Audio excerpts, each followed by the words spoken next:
Diji ya kamata ka biya mana umara mu ke ta hazo. Ai kai Dauda ashiya ka kai aure zan maka ka huta da kwana a wannan kangon ɗakin naka. Dahiru sai ka ce wani namijin tantabara. Auren da zan maka auren gida zan maka. Ga Hauwa nan zan kanga maka ta ja mata kunni kaga tuwo na mai na kenan. Hauwa tun safa nake jiran ki anan ina zaune anan amma ki zo ki jiga ni. Ni sa'a ka ce?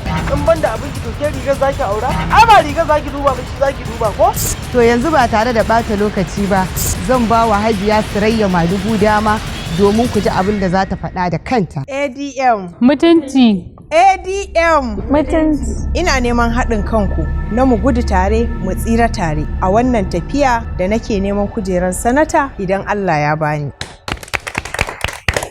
Kin yi kokari sosai Lami, kin ba da gudunmawa a wannan dildin. Gashi, dama na miki alƙawari idan aiki ya kammala zan baki wani abu. Wannan wani sako ne ki duba, sannan kuma dama ina da account number ki, zan tura miki naira 500. Yawwa, ina so ki kasance ko da yaushe a cikin shiri saboda zan iya kiran ki ko da wani aikin ya samu. Dole in bar garin nan barki. Gaskiya hikima ta bace mana, sai yanzu nake ganin wautar da muka tafka, da muka yadda muka sake bawa gayan nan kuɗi hannu da hannu. Amma ni na tabbatar da wannan game ɗin da za a yi bai ƙare ba. Har yanzu baki haƙura ba kenan. Wani irin wasa za ku yi da shi? In ma ya ga bayana ko na ga bayan shi.